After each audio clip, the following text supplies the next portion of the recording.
Ensangi zino bannayuganda bangi bettanidde nnyo okugenda emitala w'amayanja okukola emirimu egy'enjawulo egitali gimu egiyingiza ensimbi. Naddala nno abaana abavubuka, naye ate era tuweesanze nga n'abantu abakulu oba abakuliridde emyaka nabo batandise okwettanira okugenda emitala w'amayanja okufuna ekigulira magala eddiba.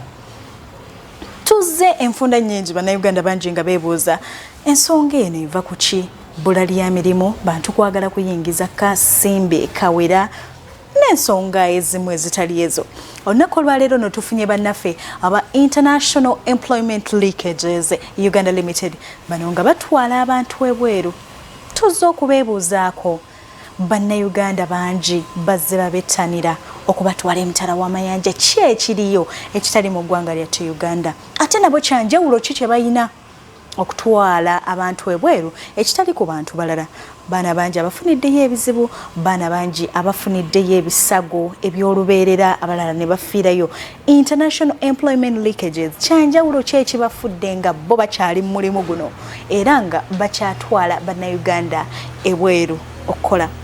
Olunaku olwaleero ndi ne Madam Babirye Letty okuva no ku International Employment Leakages Uganda Limited. Agenda tubuuzaako mwana tuno tugende maaso ne programu yaffe Business Forum atunnyonnyole bakikoze batya okulaba nga n'olunaku olwaleero bakyali mu business ey'okutwala abantu ebweru. Madam Letty, tukwaniriza ku GTV mu programu yaffe The Business Forum. Ng'ogenda kutweyanjulira gwani okolangani wano ku International Employment Leakages Uganda Limited. Nyabo. Iye mukwana. Neyanziza nyabo okunyanyiriza olunaku olwaleero. Amanya agange mpitibwa Babirye Christine Letty gemanya gange nga nkola wano ku International Employment Leakages nga nkola nga manager training and follow up department. Okay. Yes, nyabo. Okay. Madam Letty mumwewuliriddeko. Essaawa eno twagala atunnyonnyole International Employment Leakages Uganda Limited be baani? Mmwe baani? Biki bye mukola? Neyanziza nyabo. Yeah. International Employment Leakages company tusangibwa wano Ntinda we tusangibwa Pumutesa 2 Road. Omulimo gwaffe gwe tukola omukulu gwa kutwala abaana ki bweru. Tutwala abaana ab'obuwala ebweru, ne tutwala n'abaana ab'obulenzi ebweru. Ogwo gwe mulimo gwaffe gwe tukola ki gwe tukola. Era nga tubatwala mu nsi ez'enjawulo. Abaana ab'obuwala tubatwala e Saudi, abaana ab'obulenzi ne tubatwala e Dubai. Client ng'ayingidde munda mu office yaffe ye nga ku mwennyini ensi gy'akola ki gy'ayagala. So bwakugamba nti ayagala genda Saudi nga tumutwala e Saudi, bwakugamba nti ayagala genda Dubai nga tumutwala Dubai, bwakugamba nti ayagala Kata nga tumutwala wa e Kata. So kisinziira ku client ye mwennyini kyakola ki kyayagala, naye nga ffe mirimu tugirina gyonna. Twesanze nga makampuni gano tugambe nti International Employment Leakages Uganda Limited mwe basically ensi ze mutwalamu Middle East countries zizokka temutwalako tugambe Canada. Kampuni nyingi mu Uganda muno ze tulabye zitwala abantu ebweru. N'abagambe Canada, Netherlands, France, where mwe temusukkawo? Tetusukkawo awo maama, saagala nkulimbe. Yes. License yetuyina etugamba kutwala abaana mwezi ensi zenkoze eki zenyogeddeko. Tetusuka waawo. Okay. Yeah. We receive clients for Saudi Arabia, Dubai, Qatar, Jordan, oba okitegeera. Zensi zetukola ki zetukwatagana nazo. Okay. Nyabo. Omulimu guno mugumazeemu bbanga ki? Omulimu guno okutwaliza awamu tuguluddemu. Omulimu guno tugumazeemu emyaka 13 wenjogerera. International Employment Leakages it is an international company eyeyimiridde nga yo. si kampani eri awo nti yakukwatibwako bukwatizi bagiyambe nedda nakuzino mugondi company zimeruka olinajanajja bapangisa wano babeera wano leero baliwo enkya tebaliwo tugenda basanga ffe kampani yaffe office we tukolera kizimbe kyaffe tulina na accommodation kitegeeza nti bano abaana bagenda okutambula abali mu process yaabwe we tubateeka nawo waffe ekiwaatuli ne tubeera ne training center kuba traininga kubanga tuba traininga abaana abo bayita mu processes nyingi nga bagenda okola si byakusasula center ate tambula training tuba traininga era ndowooza ojjukira mu kusooka nakugambye am the manager training and follow up ne training center eyo nayo yaffe so international employment linkages twesobola kyensobola okuga tweyogerera tetukukusa buli kyetukola kiri mu layini yakyo kirambulukufu nga ekiri supposed okola ki okubeera ministry etumanyi bulungi tetukukusa kubanga ne license tugirina etukkiriza okutwala abaana wa ebweru so tulina license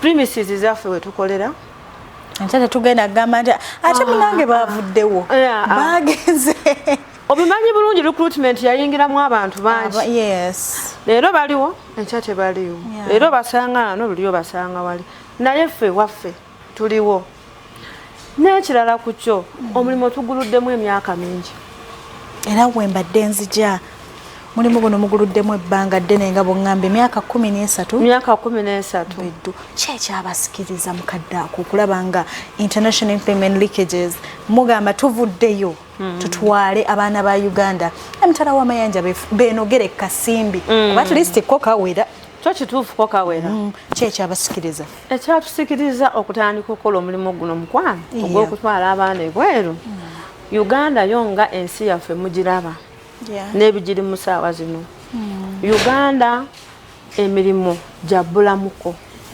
omwana amala okusoma degree n'amala emyaka 3 2 nga ali ku street nga talina mulimu oba oliawo ng'omwana batuuseko ku office ewamwe n'abagamba you people you help me degree njira naye emirimu gikoze eki giganye nemugamba omanye omulimu gwe tulinawo onaasobola okugenda okukola obwa maid Saudi akugamba kimuze sono nga paid nange ndi mukyala nze njagenda nkole so tugezaako okuyamba abaana okulaba nti bafuna ku mirimu ebweru ekyokubiri tugezaako okulaba nti tuyamba abaana abo okulaba nti they improve on their standards of living kubanga omuntu waba afunye akalimu teeka bamusasula afuna ku kasente era bw'amala ofuna ku kasente bw'ati teeka obulamu bukola ki bukyuka n'ekirala for better opportunities better opportunities zibeerayo wentuuka eri nga ngenze nga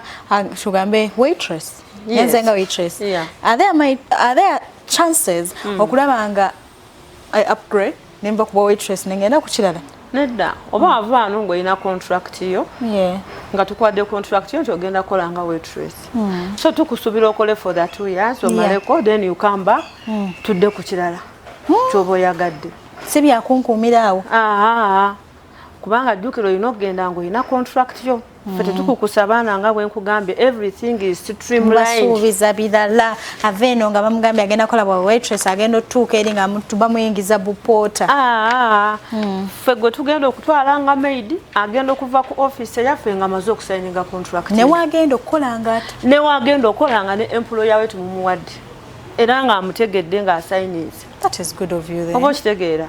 If someone is going to work as a cleaner, era naye tumuwa contract ye n'alaba nsi ki gy'agendamu n'agisayiningira n'ategeera amateeka n'obukwakuliso obuli mu contract y'omu. Era nga bwe nakunyonyodde ne nkugamba nti nze manager training waabwe. Abo abaana bonna bajja ku office n'abazadde baabwe. Ne mbasomesa kimu ku kimu. So omwana agenda nga manyi kyagenda okola ki? Nga n'omuzadde amanyi omwana wange ali wano. Nga we ng'ategedde omwana we ensi gy'agendamu. Agenda kola mulimo ki? asayinize contract n'omuzadde nemulaga nti gwe gwe mulimu omwana wo gwe yakoze eki gwe yafunye era gegana amateeka n'obuki n'obukwakulizo bwali supposed okutambulirako n'ensimbi z'abagenda ofuna n'ensimbi eyo contract ebeeramu buli kimu emenya ebeeramu ensimbi agenda kubeerayo ebbanga ki omwana agenda kukolera mu nsi ki biki bye balina omuwa biki byalina okukola biki byatali supposed kukola ki okola oba okitegedde so gwe mugaso gwa contract eyo egenda ng'emenya buli kimu ekimenya ng'eteekako era omuzadde agenda okuva ku ofiisi nga matidde bulungi nnyo n'omwana wawaagenda kikyalina okukola kikyatalina kukola mugwana si byakwefuulira bantu tetulina budde obwo kyova olaba tubaddewo ebbanga eryo lyonna entinda awo ku Muteesa 2 road kubanga ebintu byetukola biki birambulukufu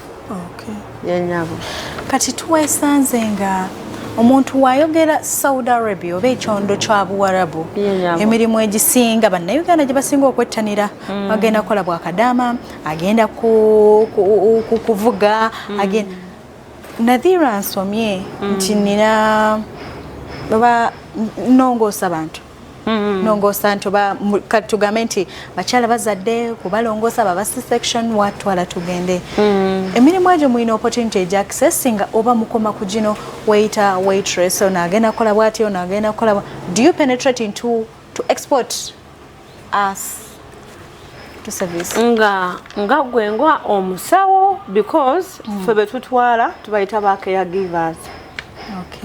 Who is a caregiver? Yoyo muntu agenda okulabirira omulwadde ali wansi. Omulwadde tagenda mu maaso tadda mabega. So omuntu alinako information yona nga alinako experience tumuwa opportunity eyo n'agenda n'alabirira abalwadde ng'abo. Abamu babasanga mu ddwaliro wabeerayo accommodations n'avira ku accommodation ne bagenda bakola mu malwaliro ne badde waka kuboozerako ku their bed sheets ogooza amasuka gaabwe kumuwa ku ddagala that one is a caregiver kumuwa budde kale maybe Nadhira omusawo nti obituufu nsomye katugambe nti nsomye obwa midwife osomye obwa midwife oli doctor yes oyagala nkutwale nga doctor ogenda okole mirimu egyo mutero gifuna nedda mukwano ejo nedda ejo gye tuyina tujja kutwala nga maid okole mu kiyumba tujja kutwala nga caregiver okeyalingereko awo omulwadde oyo awo mpola mpola tujja kutwala nga clean Dubai tujja kutwala nga waitress tujja kutwala nga waiter are you getting me tuyina ba construction helpers abaana ab'obulenzi tuyina ba factory helpers abaana ab'obulenzi abo maybe that ensomye okumbuzisiza ekibuuzo ekyo yenyabo nga abadde mu sector ey'amawulire mostly nga ate tucoveringa investigative ngambe companies zino zitwala abaana twesanga nga bakugamba ekintu bakulayiningira apo twetaaga basawo twetaaga baloya twetaaga abantu bopasima aba drivers abagenda okukola naye n'atakulambulira musawo ki gwoyagala driver gwoyagala driver ki gwoyagala ove n'ongolowooza ogenda kuvuga there's mediocre cars notuuka ne bakusimbuliza sino truck enguudo zeeri za njawulo instructions zaabwe za njawulo kwegamba notuuka no messing up everything kyekikunjagaza okubuuza ekibuuzo ekyo nti some people bazanya obuzannyo n'atakulambulirira nti munnange kino ne kino ne kino but if you're good at that keep it up. Yeah. I love that. We are good at that. Oh, okay. Katwayongeddeyo mugatu njagala okumanya mufaayo mutya ongambye gwe manager training and follow up department. Abantu abasinga baganda baffe wabazze amazimu mazo mu training yes. Kastali nnyo nyina ava ku kisaawe wekapa. Temuddamu bawuliza tebaddamu kwata masimu oba kizibu kikyofunye Allahu ya'lam byonna bigwereyo gwamanyi how international employment leakages kintu kino mukiyimirizaawo mutya neyanziza mukwano kati era nga bwe nakugambye nti ffe kampani eyaffe tuli banjawulo ku companies endala lwaki tuli banjawulo we do follow up. Nga bwe nkugambye nti nze manager training and follow up to following up abaana bano nga batambudde. How best do we follow them up? Nti tuina company eri foreign company ebweru gye tukwatagana nayo. Omwana afa agenda okuvaano nga tumubuulidde company eri gyagenda okola ki okolera egyagenda okolera. Kati abeera ne contacts za company eyo n'abeera ne contacts za company eno emututte n'abeera ne contact ya mukama we emututte. So singa omwana aba afunye obuzibu bwonna ndi wano ali suppose okomawo ku simu yange ambuulire mother nina ekizibu ABCD. Bw'amala okumbuulira n'abuulira ne baali abakampani eri ebweru. Bw'amala obbabuulira it is my responsibility okutuula njogere n'omwana wange njogere ne mukama we njogere ne kampani eri ne tulaba how best we can sort that problem. Era ekizibu ebyebizibu bwetu tukola ki bwe tubikwasaganya eva. So people here international employment leakages we mufuna emirimu you get muina companies mukolagana nazo. Yes. Ziri authentic yes. and authorized. Okay. Omwana watuukira n'amanya nti ngenda kukola guno. Yes. Okay. Already agenda okuva eno nga amaze omutraininga nga amaze omubuulira company ye gyagenda ogenderamu ebweru bagiyita batya mukama we gwagenda okolera nga bwe nakugambye nti contract yeeyo erina buli kimu. It is a standard employment contract yeah. With everything. Okay. The name of the employer, the employer's contact, seat of work, buli kimu kiba kwekiri ku contract yoko. So ntula n'omwana wange nemumenyera kimu ku kimu nemunnyonnyola n'omuzadde we basayininga contract ezo kubanga takkiriza gisayininga nga simaze gimusomesa. N'omuzadde si byateeka wano nedda. So wafuna obuzibu bonna both companies we are fully responsible for our international employment linkages neri the foreign company. Nabo babeera fully responsible. We have their contacts. Twogera nabo ne twogera ne employer w'omwana ne tusortinga ekizibu ekyo. Obviously obuzibu bubeerawo. Of course tebusobola kubula mbubeerawo naye tubukola ki tubukwasaganya bulijjo. Okay. Tubukwasaganya bulijjo. Mufayo kubalambula kono mother waliwo estuddeko wano n'ogamba nti bakubidde waliwo owe Jordan yamesinze apo mother oyina timu gy'ogamba nti kati mulinnye paka Jordan osooke tulabe ne mutuukako ku ssini ne bitagwera ku ssimu ne bitagwa virtually. Do you do that? Kati okugenda okubalambulako abaana abo we normally do it once a year. Okay. That physical checking on them, yeah. Okay. It is once a year. Okay. But in most cases it depends on the situation eri ku ground eri. Okay. I always do communicate abo bannange betukwatagana nabo aba company eyo besitula ne batuuka ku ssini.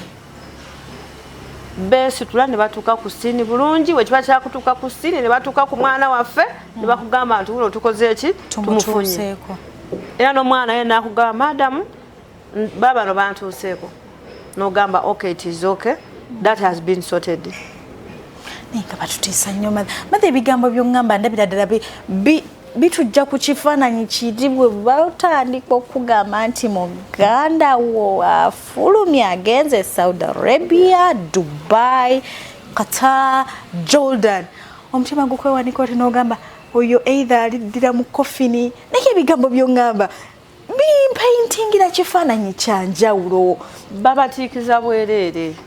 Era nga bwe nakugambye nti ffe international employment linkages ffe tuli banjawulo ku companies endala. Everything of ours is streamlined. Buli kimu tukikola mu mitendera gyakyo nga bwe kiri suppose okola ki kubeera. Omwana tetumukukusa. Ezo issues zibeerawo.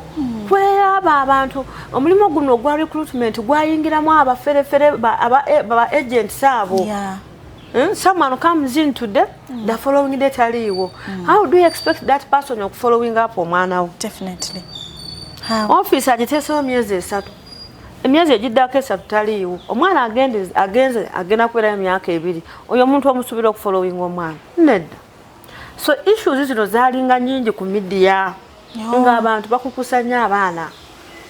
But ministry egenze nga mpola ng'ekisaako ki amaanyi. Ministry egenze nga mpola eteekawo amaanyi baga amateeka amayaka baga amateeka. So tufaayo nnyo okufollowing abaana. That's good then. Tufaayo nnyo bafollowinga. Tubatendeka tubatraininga. So omwana afa agenda okuva wano nga ategedde kikyagenda okolayo kikyatalina kolayo such that tetubeera na bizibu bingi nnyo. Kubanga already abaana yenga alina information nga ategedde kikyali supposed okola kikyalina Dubai sirina kwemakula ku kino na kino ngenze Saudi sirina kutunuulira boosi wange musajja mu maaso bwenti oba kitegedde omanyi omuntu waba omorientinze ng'olina ky'omusomesezaako eyo information eyamba ffe tetufaayo mu lwakubanga yakuba mu P7 Kadama tuli mutwala kwoza bintu kola kinedda. Our training is for 2 weeks. Kubanga gana amagezi ge tumuteekamu that knowledge new skills zimuyamba for the 2 years where she is going. So that makes us to be so different from other companies. Mother tetuganye tulaba ebiseera ebisinga era mu bantu bano bootwala kuba wetuyingidde wano tulabye abaana bangi mubasanzeewo bangi onayingira onafuluma tetuganyira mujjamu ab'effujjo in case something happens ng'ali side eri. How responsible you people, how responsible kuba waliwo mistake egenda okolebwa indeed nga nze ajereetedde naye nga nava eno nga baŋŋambye munnange w'otuuka Saudi Arabia tokola bwoti ne bwoti naye nga nze what initiative do you people take fully nti oba omusango guno we guba guzze nvunaanyizibwako kyenkana ki nammwe abantu temuvunaanyizibwako kyenkana ki? Otuuseeyo okoze fujjo nze abyereetedde ng'obyereetedde oganya okoza ebintu oganya okusimula oganya okulongoosa abaana kwegamba weekumyemu omuka owoza kimu okwoyo okola oyagalako mawo koddaka kati ne contract eyo ekugamba nti singa weekumamu omuka olikola fujjo awatali nsonga yonna buli kimu bali kukikuwa naye gwe weekumyemu ki omuka nze nja kugamba kimu leta sente za tiketi ogule tiketi okomewo weekumye omuka batugamba wotuuka eri oba ki nadhira wasaininga contract ya myaka egyo 2 oba neekumyemu omuka nina okulinda emyaka gyange egyo 2 negiggwako nendyoka nzira. Eyo contract mwena babiri eboogerako employer wo waddemba okubeera naawe emyaka 2 waddemba okutaminatinga nga n'emyaka 2 teginabakola ki kugwako babeetamwa n'agamba ebyo ebizibu tubeera nabyo omwana ne mutwala nga leero wiiki 2-3 ne bamukomyawo mwezi gumu nga kwogambye okwekumamu omuka ng'agaanya okola ebintu oba okitegeera kati naawe otuuseeyo olitugamba oyagalako mawe yebbaawo omisinga bbaawo ezo issues tubeera nazo wasaininga bulungi omanyi bulungi ogenda kwera emyaka 2 mwezi gumu kitundu otandika tugamba oyagalako mawe abbaawo tukukola eki tujja kugamba tereera linnya kunoonyeddako okomewo temukayana na muntu tetukayana na muntu beera yosoko malirize sente kubanga kyova olaba nti ffe tuwangalidde nnyo wano omuntu bw'ona amuteekamu ekintu kyataagadde kola ate ojja kufuna ebizibu ebisingawo ajja kukola ekisukkawo kati nze nga maama waabwe mba mbamanyi bagenda okunkubira essimu nti yaani ye Siteera oyo kubanga ate nze mbeera nabo Siteera amumanyi bulungi akoze bw'ati eyagala kola kyakomewo ati kyabayagadde bw'ona amulemerako ennyo byebyo ebizibu byewulira nti omwana yavudde waggulu ku kalina n'agwa ebibeera mu companies endala ezo omwana yaganye okulya emmere yesibiridde mu kisenge yewadde obutwa yakoza she doesn't want to work at that particular time. She wants to come back to Uganda akomewo. Obviously, like any other business, obulosezi bukola ki? Bubeeramu. Tubufuna ne tukita. Netumwesonyiwa era omwana akola ki? Nadda omanyi kavubuko nagenda nakuwaga nadda nga mother going back, do you welcome them again? Nemugamba oba mugamba no please, we have conditions, yes, and terms fezi tugoverning bali banno, you create space for others. That is what we normally do. Okay. Because you have come to us, you have told us, you want us, we may take you to go and work. We have taken you, we have given you that opportunity of you working for 2 years, reaching there, you've been there for 1 month, 1.5 months, otugamba oyagala komawo. So tukuwadde opportunity okomyewo, tukutadde. How there again do you come back to us ngo tugamba tukutwale? What does that mean? Mama omwana asobya tebayina omwana asobya kituufu mama. Nze ebiseera ebisinga obungi bye mbagamba bye bino. Era nja kugenda nabo bajja. Era nga mama mbagaidinga. Ne mbagamba nti okimanyi mwana wange. Ekintu ekyokugenda ebweru saa zino sooka okite. Kiweemuuko ki? Obudde. Waliwo n'abajja n'obakomako n'ogamba ggwe. Kiweemu obudde. Sooka okite. Wagenze obadde emyezi 2-3 ate oyagala kuddayo. Nedda kite. Maza lwaki ongambye bw'otyo? Ne mugamba nedda kite. Genda oyiyengako ebirala by'oba ofuna ebweru eyo okolengako ojja komanga wedda. Naye sooka okite. Tolya ssente z'abantu fwa. Ogamba olw'okuba kati jangu tuddeyo. Anti abasinga bakola. Jangu. Jangu. Si kyangu ekyo mukwano. Si kyangu ekyo kukuzaayo ng'ate wakakomawo. Si kyangu. That is nsonga kizoyinza okuwa n'ogamba wakadda myezi 2 sooka okkakkane. Biki by'osinga otunuulira? Ntunuulira ku mpisa zo bwe nali naawe ku accommodation.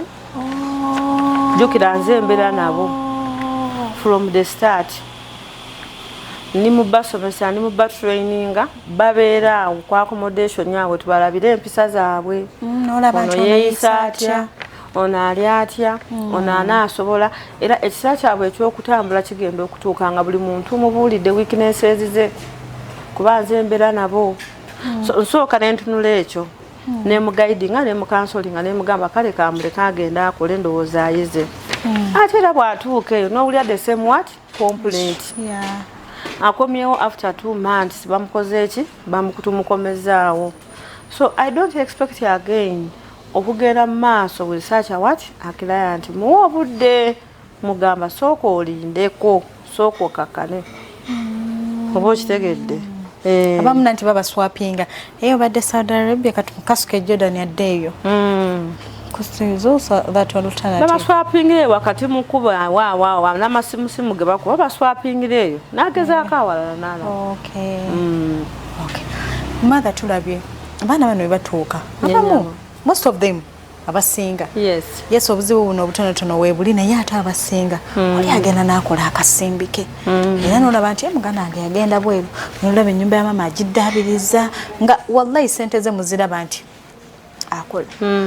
Abantu bano abagenze nga tebalina guidance babayambako batya mu byensimbi zaabwe okuzikuuma mu nkozesa naye muyingirayo kuba contract evudde wano endaze nadhira ogenda funa akakadde kamu n'ekitundu. Wallahi ng'ebbanga lyembadde mu Uganda sikwata nko yadde mitwalo 5 naye contract endaze kakadde kamu kitundu indeed nentandika okukola akamu ekitundu ne kakola ki ne kajja n'otandika okafuna. Mubayambako. Tubayamba. Mukaseera kano nga tubalina mu accommodation wano. Orientation eyo gye tubeera nabo n'abazadde nga bazze. Mbagamba nti esente zammwe muli supposed okuziteeka ku account zammwe. Eze Uganda ezeeri. Agenda okuvaano ng'amaze okugulawo account ye omwana waffe. Naye ate jjukira abamu baba n'obuvunaanyizibwa nga balina abaana. Alina abaana 4-5. So mama wabazze wano mugamba nti mama omwana ono aligenda yakulekedde abaana naye akasente ke mukaleke ku account ye Then akasente akamuzo omwana wange musomesa ne mugamba akamu muwereza ko mama zoyagala afune zotagala afune ziteke kuki account for personal development. Because we've received so many complaints and so many issues about Mama that. Sente yazilidde zonna. Mama Sente yazilidde zonna. Omuyaja Jenny nga abonye na butwa. Muganda we yali agenda mu wabutwa. Omwana omu yali wajjinja Bugemba awo. Yalaba nga kimuyitiriddeko yali aweerezanga maama we. Maama we n'afunayo awo omuntu we. I know. Nadda obuto n'atandika okwambala empale ne batandika okucakala n'omwami nga gye baagala ogenda gye bagenda. Naye omwana yali alumirirwa maama we bali mu kazigo akole bafuneyo ka ploti awantu maama ateekemu kyateekamu asange nga maama baliko we bali. Naye omwana bwe yakomawo ekifaananyi kye yasanga maama we yavaako n'omusajja oli nga basiba mu kiraabu ate badda buto.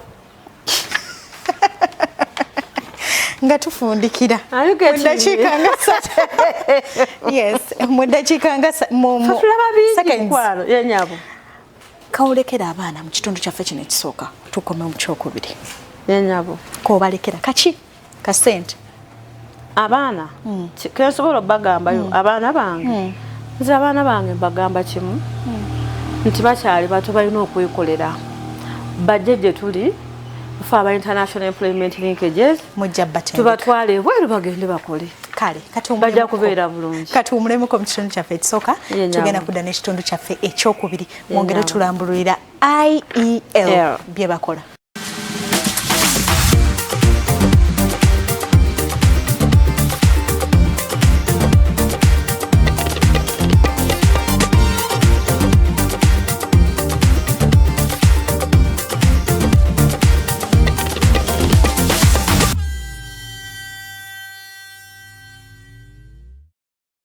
Tubakulisayo nnyo abalabi baffe mu bulango obw'abakama baffe. Tukyali ne Madam Christine Mbabirye, Manager Training and Follow Up wano ku International Employment Linkages Uganda Limited. Madam Christine abadde akyatunnyonnyola kantu ka ssente kaleesa obuzibu. Naziweereza gundi nazirya, naziweereza mama nazirya. Obadde okyatunnyonnyola engeri gye muyambamu abaana bano.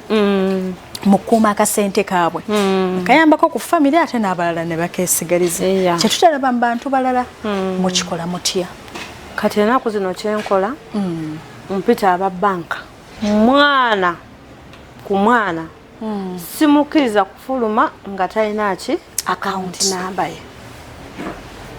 so waba alina account namba ye nentegera nti ono agenza alina ki account namba ye netumuyigiriza engeri gyagenda okola ki ogikozesa nti saa y'okusasula ssente bweba etuuse nga oli mu kiyumba ne mama oba baba bakutwale mu banka essente ozisse ku ki ku account direct.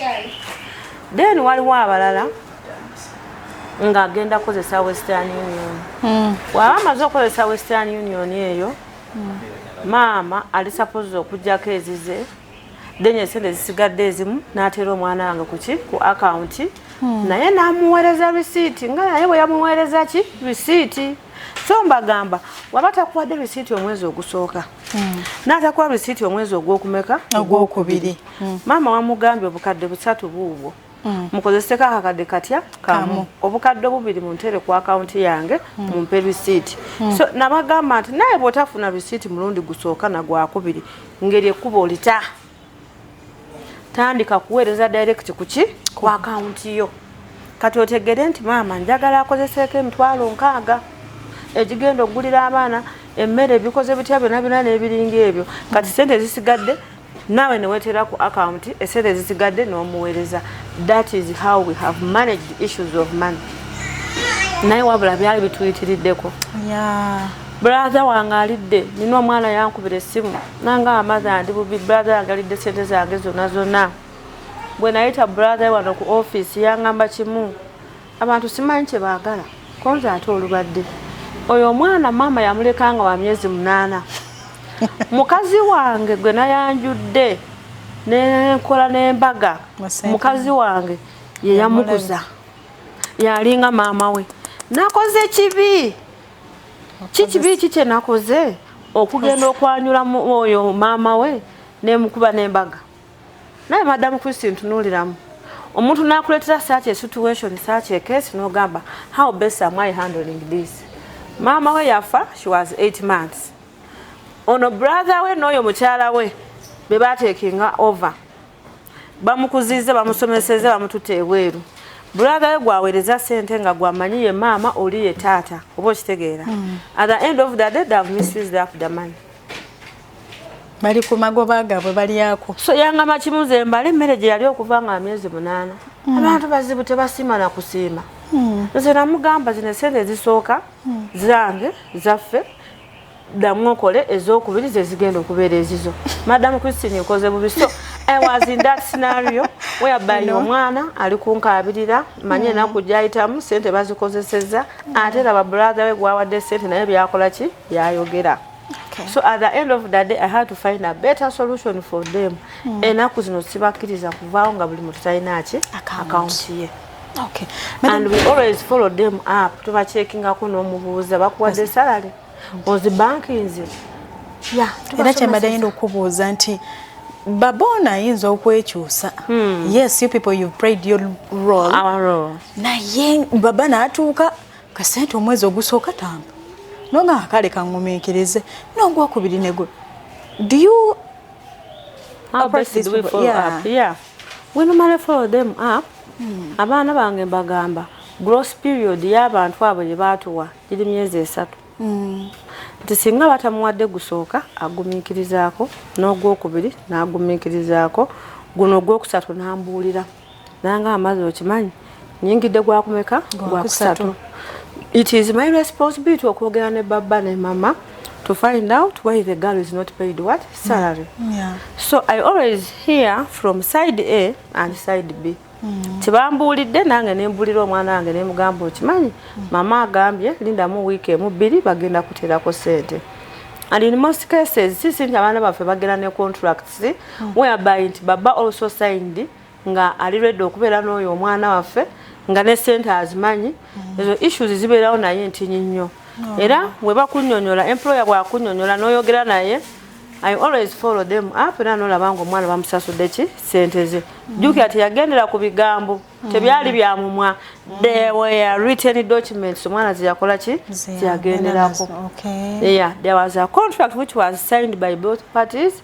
Baba was told everything and mama ne bakkiriza. So they have to abide with it. Madam Christine. Nyanyabu. Ntukanga nadhira muntu tengenda kulabirira baana oba basomesa. Yeah. But out of the blue jukira ndi waka. Mama n'atandika. Yoza nno ku bintu. Nze ngamba wandyozeza ne ku mmotoka. Kasasiro oyo mutwali netandika oyingira emirimu egitali gyange. Do you people come in? Nemugamba ati munnange nno oba engeri gye mwamugambye okoze emmotoka kale yasobola ogikola mumutopingeko ko kasente kano kabadde agize. Kati ekyakasente okutopingirako esente z'osayiniza mu contract z'oli supposed okufuna naye ezo zisinziira mu employer wo gw'okoze eki gw'ofunye eri mba okitegedde nankolayo ebyo nabyo tubifuna. Omwana n'avaano nga yasayiningira kakadde kamu n'emitwalo 2 n'atuuka eno bamuwa kamwana. Kisinziira mu nkola ye mpisa zo abantu oli bafeetinga otya waka obviously emirimu gibeeramu butiiputiipu obubeeramu.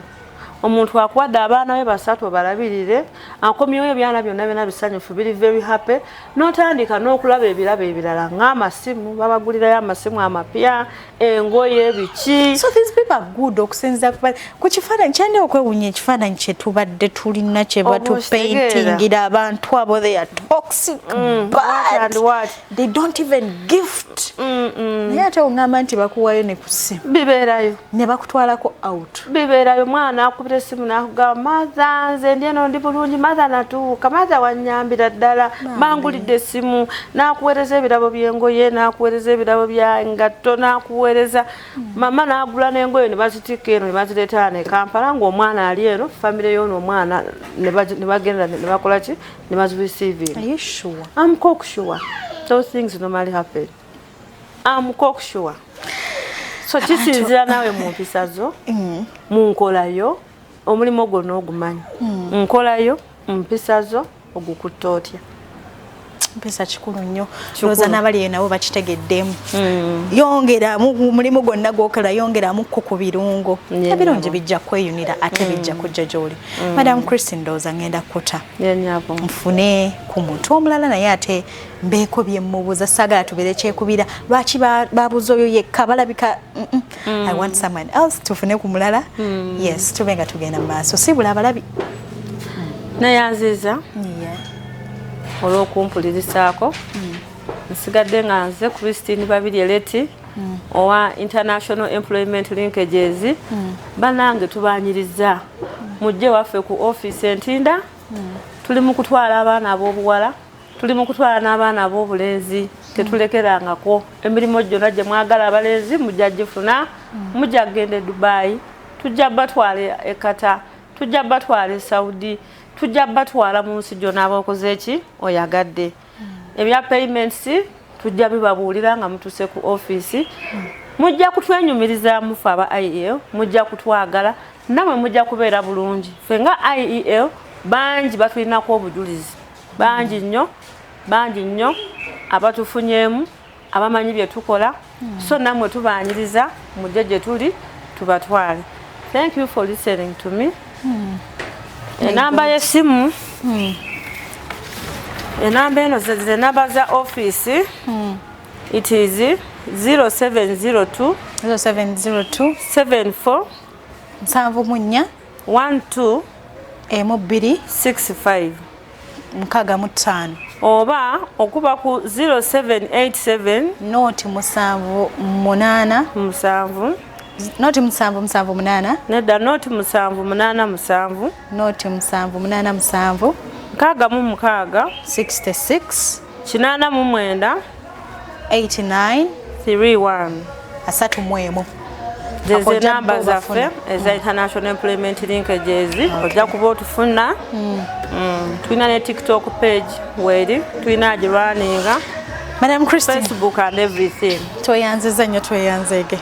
Webale tulambulira webale kutusiigira kifaananyi kye tubadde tetumanyi bannange bulijjo tulaba birala nga batutiisa naye webale tusiigira kifaananyi kirungi mwebale kutwala bannayuganda bweru mwebale kuba na mirimu giri authentic abasinga batulimba genda eno webale kubeera mulambulukufu nga bwe twabasuubiza tugenda tunuulira abantu ab'enjawulo abakola ne company eya International Employment Linkages Uganda Limited abasangibwa Entinda.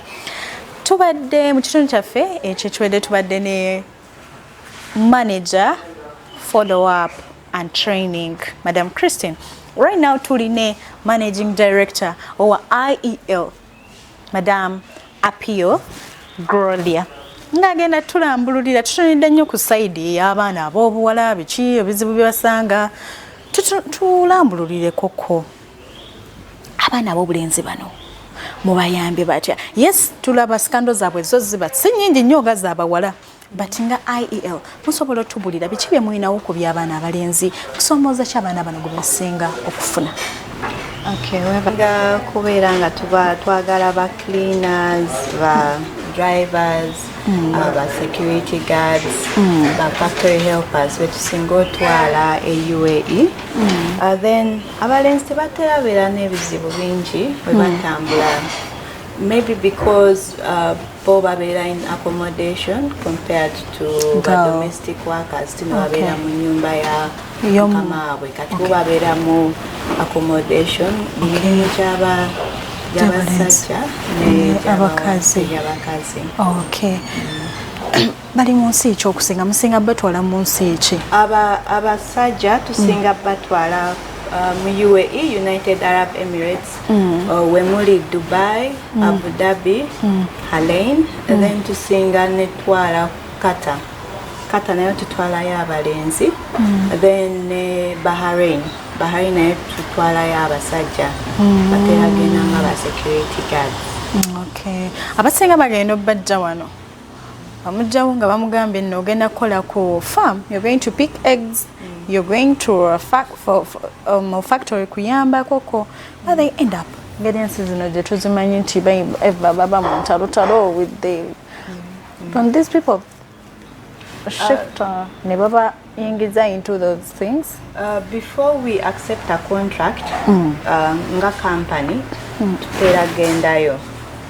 Ogera n'olambulayo kati ofuna nga order nga company eyagala abaana nga 2 before you accept that contract oba olina ogendayo mweyo nsi olabe yo company webatwala olabe ne webagenda osula naawe osobola okomawo ng'oli mugumu kubanga ajjukira eno contract wogifuna olina ogitwala ku ministry bakuwe job order.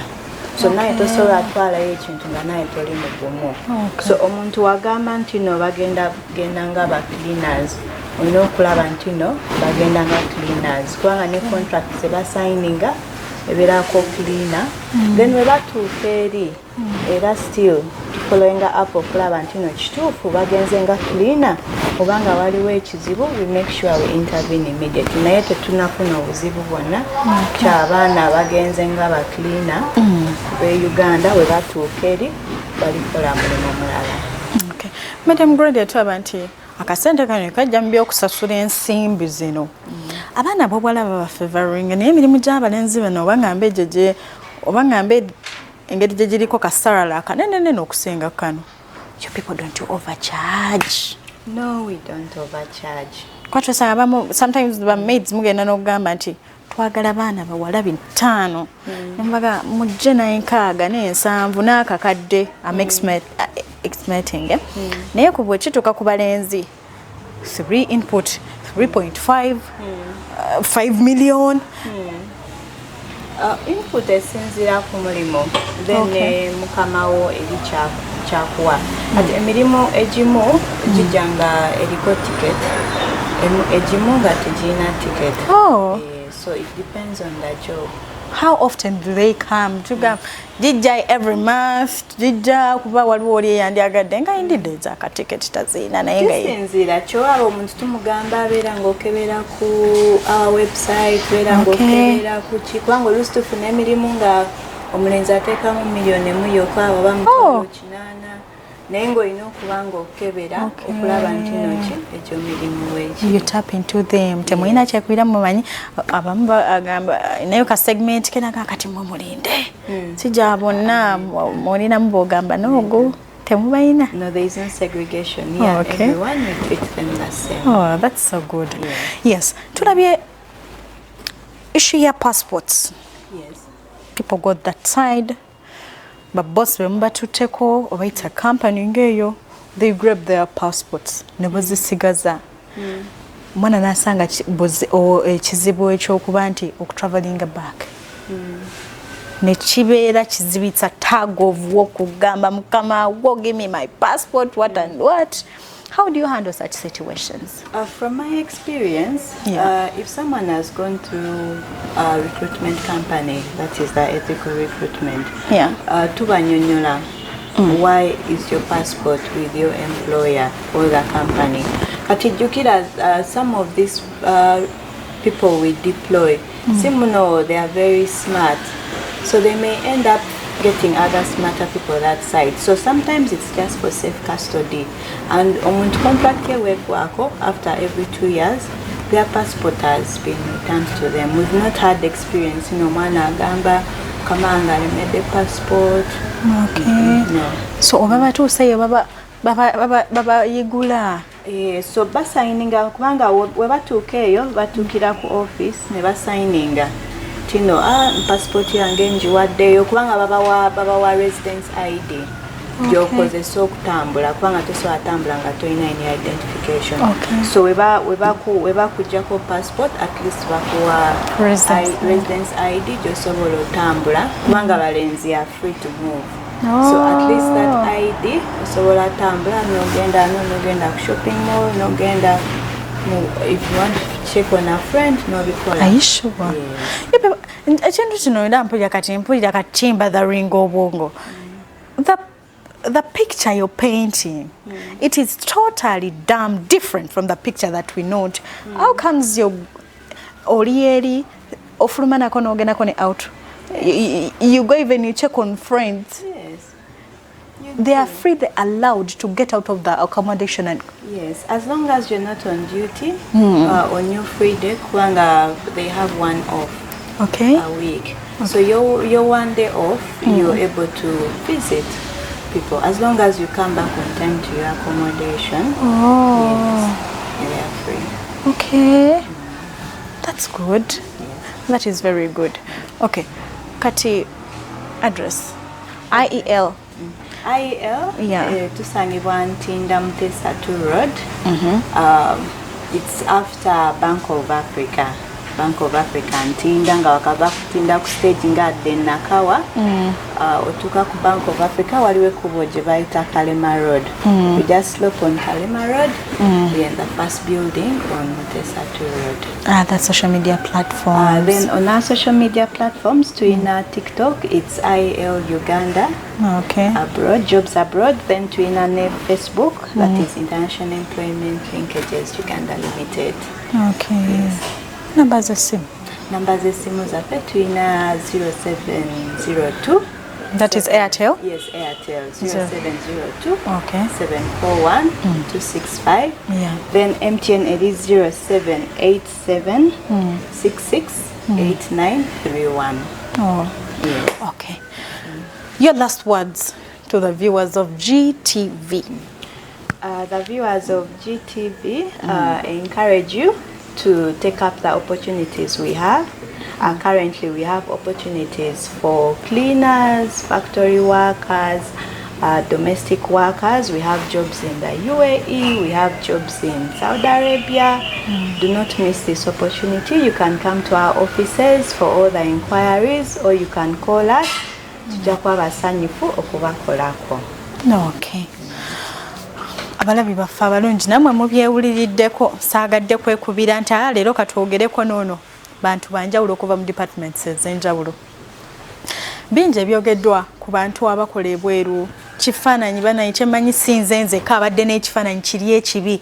Baba abantu abo bakola mu biyumba baba giftinga babawa ku bintu wabula tebabaggalira mu buyumba ate bakola bino bakola biki.